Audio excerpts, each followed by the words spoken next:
Всем доброй ночи. Перед вами статуэтка Гекаты. Она мать всех колдунов и ведьм. Более того, что она богиня колдовства и тьмы, она еще богиня материнства была у греков. И у нее на руке видите медицинский нож, то есть помогавший отрезать пуповину у родившегося ребенка. Я поставила ее статуэтку здесь по одной простой причине. Будем говорить сейчас о материнском проклятии.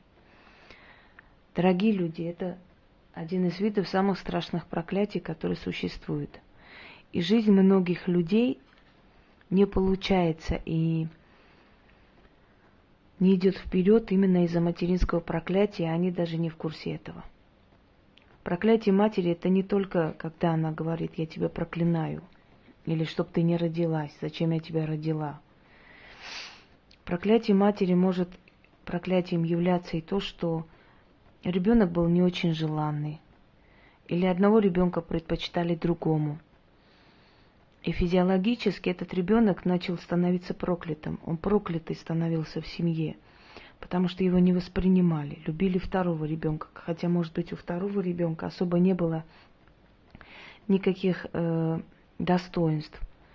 Второй ребенок может не слушаться, второй может грубить, а первый ребенок может пытаться заслужить внимание матери. Ну, даже не первый, имеется в виду ребенок, один из детей, да, может лезть из кожи вон, хорошо учиться, приносить грамоты, его будут хвалить, восхвалять, а мать всегда будет давать предпочтение другому ребенку, который меньше уважает его, меньше слушается. Но в любом случае вот этот любимый ребенок, а то так себе, золушка, знаете, или рабочая сила. Часто бывает, что матери любят того своего ребенка, который больше на них похож.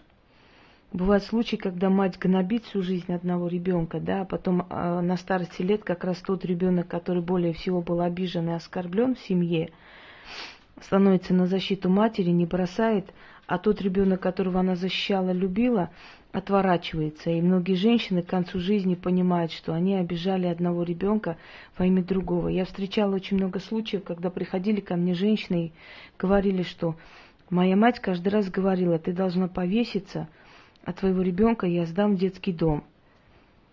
Понимаете, вот такие страшные бывают отношения к ребенку своему. Я всегда считаю, что старший всегда виноват, потому что от старшего начинается отношение в семье. Как бы там ни было, если даже ребенок не слушается или в чем-то не прав, это, согласитесь, это тоже вина матери. Значит, она чего-то не додала своему ребенку. И тот ребенок чувствовал себя недолюбленным.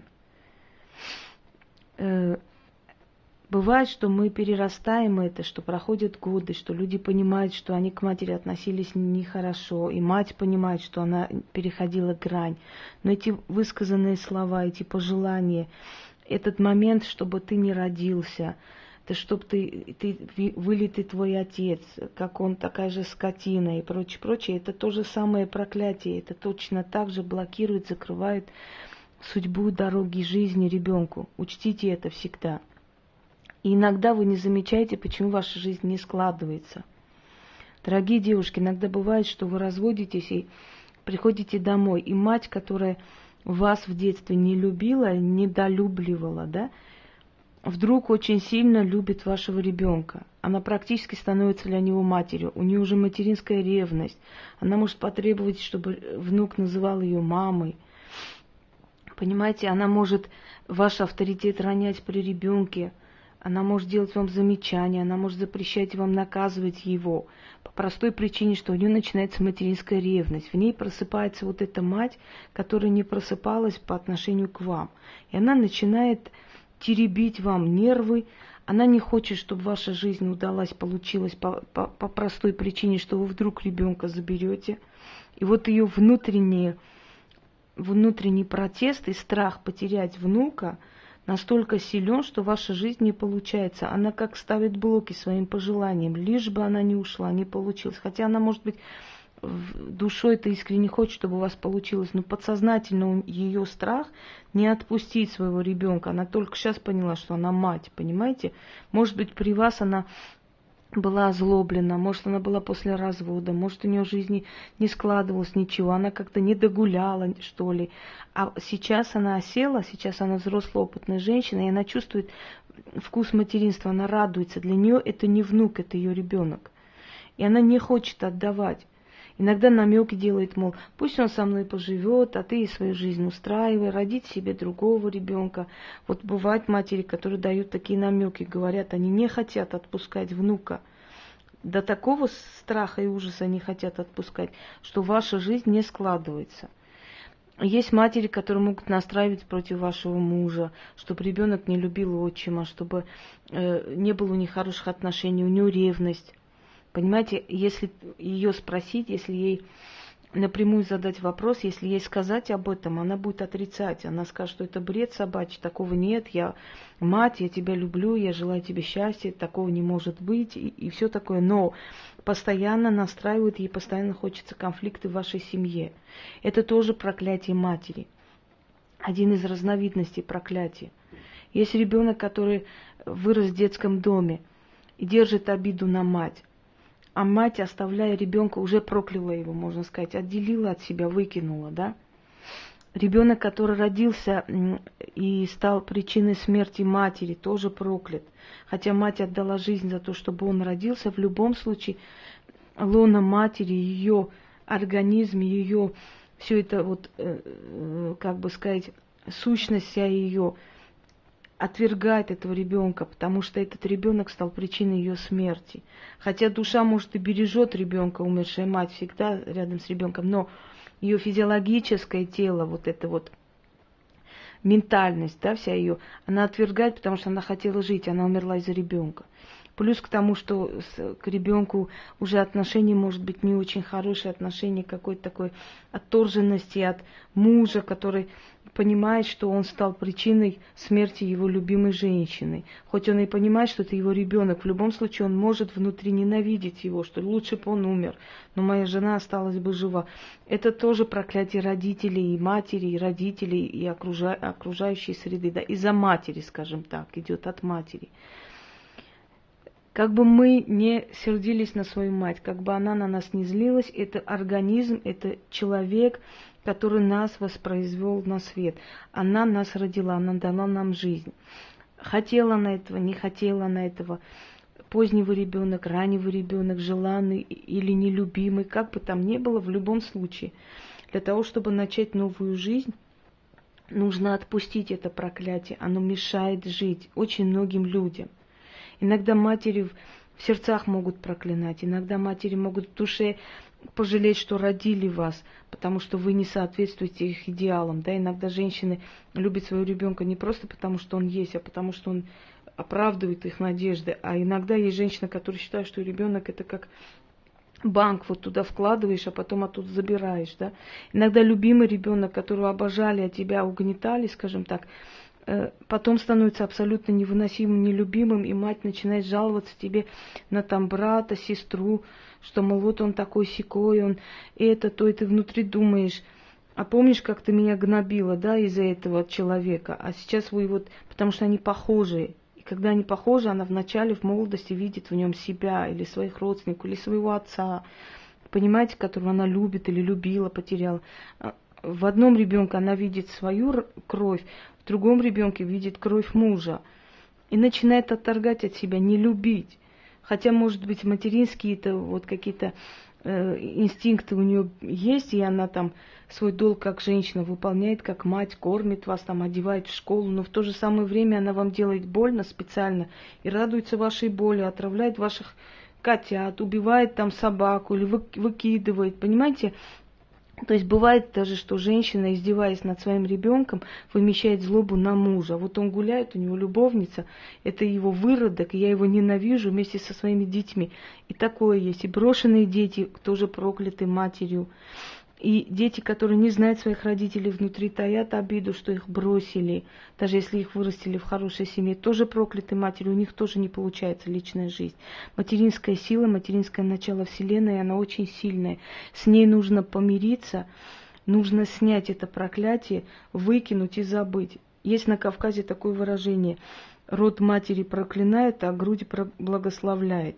Вот взяв за основу вот это, поскольку у древних народов нет ничего случайного, даже поговорки носят какой-то мистический характер, да, какой-то смысл. Я создала свой ритуал. Такой ритуал вы нигде не встретите, нигде. Я еще нигде не встречала, чтобы можно было как-то снять материнское проклятие. Я снимала это у определенных женщин.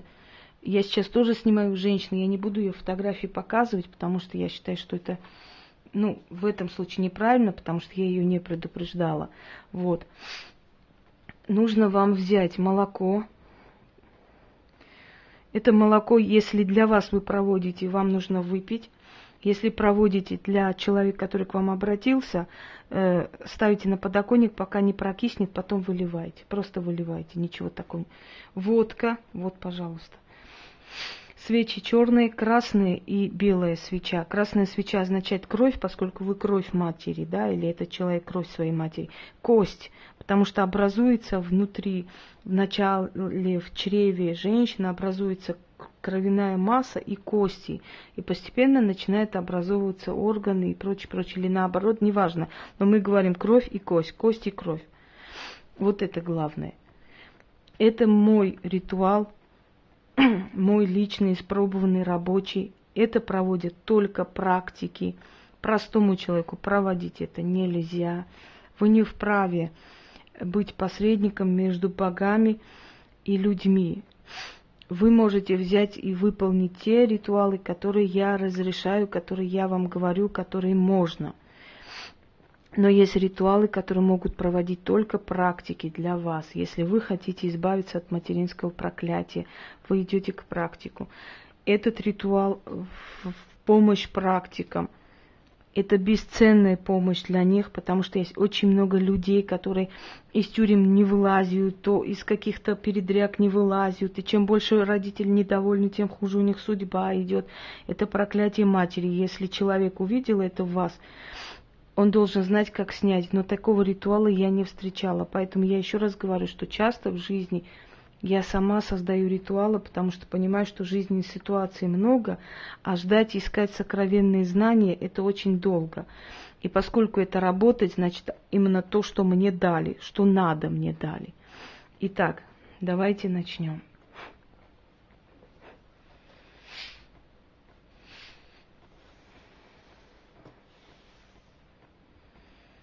О Мать Вселенная, Матери Богини, она рождена Матерью.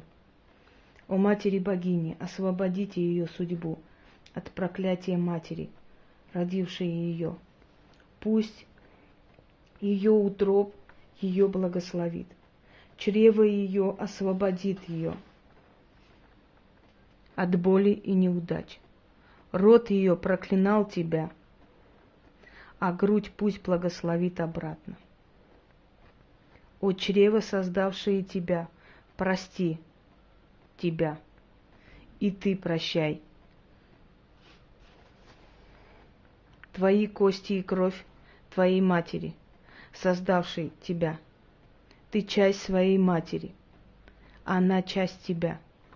Кровь от крови, плоть от плоти, мать, родившая тебя. Она тебя прощает, а ты прощаешь ее. Мать, родившая тебя, забирает злое слово обратно.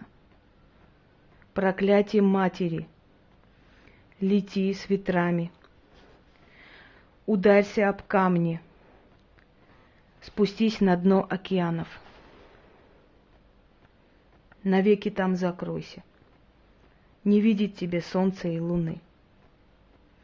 Освобождает Вселенная твою судьбу от проклятия твоей родной матери, ее чрева, родившую тебя.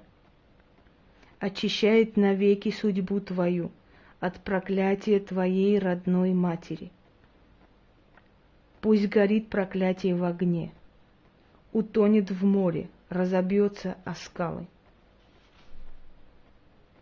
Освобождаю тебя от проклятия чрева, родившего тебя. Да будет так. Заклято.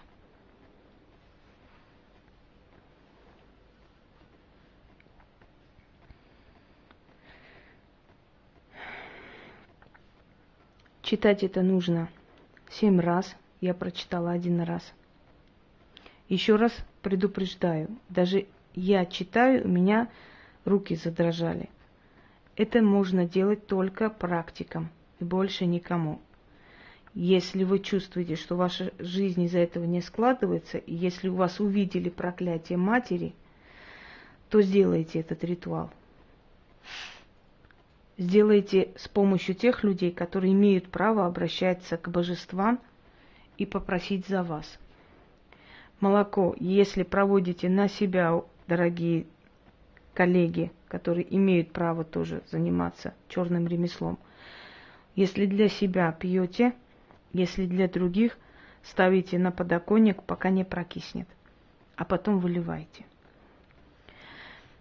Можете оставить фотографии до утра на алтаре, можете все убрать. Это не имеет никакого значения. Всего доброго. Пользуйтесь и освобождайте судьбу людей от того, что мешает им жить и развиваться. Удачи!